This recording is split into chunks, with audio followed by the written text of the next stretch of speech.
इसरो ने अंतरिक्ष में फिर इतिहास रचा है। स्पेस में सैटेलाइट जोड़ने में कामयाबी इसरो को प्राप्त हुई है। सैटेलाइट जोड़ने वाला भारत अब चौथा देश बन गया है। स्पेस डॉकिंग में इसरो को बड़ी कामयाबी प्राप्त हुई है। मानव और इंटरप्लैनेटरी मिशन में अब आगे भारत को मदद मिलेगी। लेकिन भारत ने जो बैरियर्स ब्रेक किए हैं उसकी धूम इस वक्त पूरी दुनिया में मची हुई है। हर तरफ इंडिया की इस अचीवमेंट पर बात हो रही है। दोस्तों, आज एक इम्पॉर्टेंट डेवलपमेंट हुई है कि इंडिया की जो स्पेस एजेंसी है, इसरो जिसे कहते हैं, उसने पहली दफ़ा स्पेस डॉकिंग की है। इसरो का एक और कारनामा, और इस कारनामे पर हम कहेंगे इंडिया कमाल कर दिया। एक ऐसा कंट्री जो कि थर्ड वर्ल्ड से उठकर फर्स्ट वर्ल्ड की मोस्ट टॉप नेशंस के बराबर खड़ा हो गया। एक तरफ चंद्रयान 3 वाली कामयाबी वो 2023 में उन्होंने मनाई।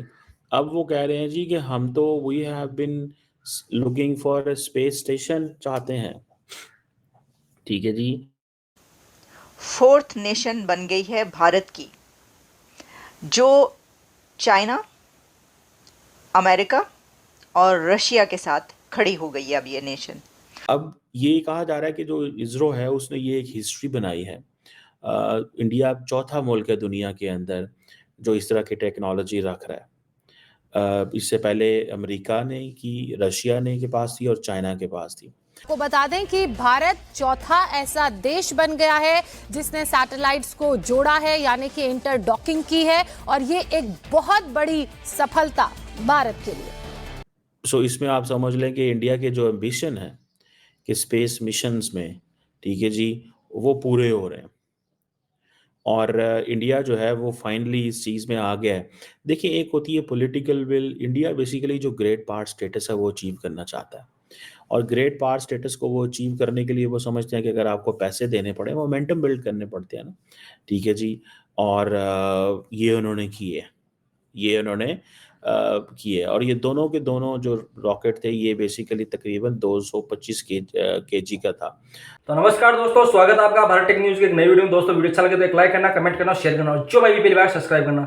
तो दोस्तों, एक बहुत बड़ी खबर निकल के आ रही है। अमेरिका, चीन, रूस, उसके बाद में चौथा देश अब इंडिया बन चुका है, जो अंतरिक्ष के अंदर ही 2 मिसाइलों को जोड़ने का काम कर, जो मिशन है उसको सक्सेसफुल कर दिखाया है। इस मिशन के ऊपर पूरी दुनिया की निगाहें टिकी हुई थी कि यार इसरो ऐसा नहीं कर पाएगा, लेकिन इसरो ने ये कर दिखाया। और अब चीन और पाकिस्तान रो रहा है कि यार इसरो तो नासा को भी टक्कर दे रहा है। और इसने बताया है कि हम स्पेस में क्या क्या कारनामे अंजाम दे सकते हैं। ये जो डॉकिंग मिशन है ये एक माइलस्टोन है इंडिया के लिए। आप कहेंगे कि ये कौन सी नई बात है, ये तो हर रोज़ ही कोई ना कोई ऐसी खबर आ रही होती है। इससे पहले चंद्रयान 3 जब आया हमने तब भी ये कहा था। फिर सोलर मिशन आदित्य L1 हुआ तो हमने तब भी ये कहा था। फिर उसके बाद और कितने ही मिशन ऐसे होते रहे, और फिर इकोनॉमी के कितने ही मिशंस होते रहे, तो हम ये बात करते रहे। तो आप कहेंगे कौन सी नई बात है, लेकिन देखिए जिन्होंने ये करके दिखाया है, इसरो के जो सोमनाथ हैं, ये उनसे पूछिए, मोदी हुकूमत से पूछें कि जब कोई नेशन अपनी मेहनत करके और उस जगह पर पहुंचती है कि जो सबको हैरान कर देती है, ये एलीट क्लब को ज्वाइन करना इतना आसान नहीं होता। उसके लिए आपको खुद उनके बराबर लाकर खड़ा करना होता है, और इसके लिए आपको बहुत मेहनत करना पड़ती है, जो कि भारत ने करके दिखाई है। मैं समझती हूँ कि भारत के नेबरिंग कंट्रीज़ को भारत से लर्न करना चाहिए, उनकी तरक्कियों से लर्न करना चाहिए, पूरी दुनिया को बल्कि देखना चाहिए जो जो नेशन इससे सबक सीख सकती है, लर्न कर सकती है कि कैसे आप दी मोस्ट पॉपुलस कंट्री। देखिए, कहा जाता है कि जो कंट्री सबसे ज़्यादा आबादी वाला होता है उसके लिए बड़ी परेशानियां होती हैं, उसके लिए आगे बढ़ना मुश्किल होता है। वो आहिस्ता आहिस्ता रिंग रिंग के चलता है, फिर आगे पहुंचता है। उसकी तो आबादी इतनी है, उसकी तो पावर्टी इतनी है, गुर्बत ही इतनी है इंडिया में। वहाँ पर तो लोग फुटपाथ पर सोते हैं। भाई, ये सुनते सुनते कान पक गए थे। लेकिन फिर एक टाइम ऐसा आया कि ये खबरें आना बंद हो गई, और ख़बरें ऐसी आना शुरू हुई कि जो कामयाबी की सीढ़ियाँ चलती चढ़ी गई। इसरो का जो स्पेस एक्सप्लोरेशन प्रोग्राम है वो कहते हैं ये जी हमारी ये ब्रॉडर गवर्नमेंट स्ट्रैटेजी है कि हम scientific, economic and security benefit लेना चाहते हैं स्पेस कैपेबिलिटी के अंदर। अब एक तरफ अमेरिकन उनको तमाम किस्म की टेक्नोलॉजी दे रहे हैं, दूसरी तरफ country has a national ambition, ठीक है। मैंने वैसे कभी अपने वज़ीर-ए-आज़म से या अपनी हुकूमत से कुछ स्पेस के हवाले से बात नहीं सुनी। हो सकता है कोई अंदर खाते ही कोई बंद कमरे में बात चल रही हो, I don't know frankly speaking, मुझे नहीं पता। लेकिन मुझे इतना पता है कि कभी हमारे नेशनल लैंडस्केप पे इस पे बात नहीं हुई। लेकिन इंडिया जो है वो अपने आप को वो जिसे कहते हैं ना कि स्पेस डॉकिंग करेगा, ये एक ग्लोबल न्यूज़ है भाई, ये एक ग्लोबल न्यूज़ है। इसका आप इमेजिन कर लें अब ये जो सारी की सारी स्पेसक्राफ्ट है, ये इसके साथ कैमराज़ हैं, वहाँ पे डिप्लॉय होंगे, ठीक है जी। रेडिएशन को वो मेज़र करेंगे, स्पेस को मॉनिटर करेंगे, नेचुरल रिसोर्सेज़ जो हैं उधर वो उनको मरेंगे, कैमराज़ लगेंगे जाके, ठीक है ना जी। और वो इसरो का जो मकसद है, वो कह रहा है जी कि we are going for economising our missions, ठीक है जी। जो स्पॉडेक्स का जो गई है स्पेस में अ ये वो कह रहे हैं कि हम तो इसको इस तरह समझ रहे हैं, हम तो बिज़नेस एंगल से समझ रहे हैं। फ्यूचर जो एस्ट्रोनॉट्स हैं उनके लिए है वहाँ पे खुराक कैसे पैदा करनी है। जब इंडिया वहाँ पे अपनी वो जिसे कहते हैं ना कि दुनिया के बड़े प्लेटफ़ॉर्म्स पे जाके अपनी चीज़ें शेयर करेगा, तो खुद ब खुद ये प्रेस्टीज है। मैंने आपको बताया था ना कि why Britain got nuclear weapons? There was no security threat. It was all about Prestige. Prestige भी तो किसी चीज़ का नाम होता है ना। इंडिया इस वक़्त जो वहाँ पे है, अब फॉर एग्ज़ाम्पल जी साउथ पोल पे हम जाएँगे जी चाँद के, हम वहाँ पे जियोलॉजिकल सर्वे करने जा रहे हैं। चाँद के अंदर कौन से मिनरल्स हैं, रेयर अर्थ मेटल्स कहाँ हैं, इलेक्ट्रॉनिक्स में हम उन्हें कैसे इस्तेमाल कर सकते हैं, हीलियम कहाँ पे है, एनर्जी कैसे वहाँ पे हो सकती है, ठीक है जी।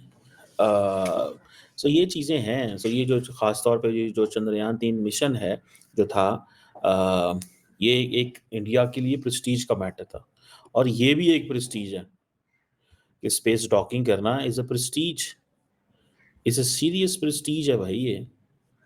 और उन्होंने वो उनके साइंसदान देखें, एक तो गवर्नमेंट उनको मौका दे रही है, वो यंग लोगों को इंस्पायर कर रहे हैं। थर्ड, इंटरनेशनल स्टेज के ऊपर उनकी रेलेवेंस बढ़ रही है, स्टेज पे रेलेवेंस बढ़ रही है, उनकी एब्सोल्युटली रेलेवेंस बन रही है, ठीक है। लोग उनको अब फॉर एग्जांपल रिसेंटली पता है हमने एक कन्वर्सेशन हुई थी और हम उस कन्वर्सेशन के अंदर ये बात करने जा रहे थे कि यार ये जो यूएई है ये चांद स्पेस पे क्या कर रहा है या क्यों करना चाहता है, क्या करना चाहता है फॉर एग्जांपल, ठीक है। उन्होंने ये एक बात जो है बताई गई, क्या करना चाहता है, तो उन्होंने कहा कि जी वो हम छोटा मुल्क हैं लेकिन हमारे एम्बिशंस बड़े हैं, we want to be known from the lens कि जी हमारे स्पेस में भी असरात मौजूद हैं, ये हम ये बताना चाहते हैं। तो इंडिया जो है उसके उसके जो एम्बिशंस हैं they are bigger than UAE, because UAE समझता है कि इंडिया इज़ ए कंट्री जिसको हर तरह की वेस्टर्न सपोर्ट हासिल है।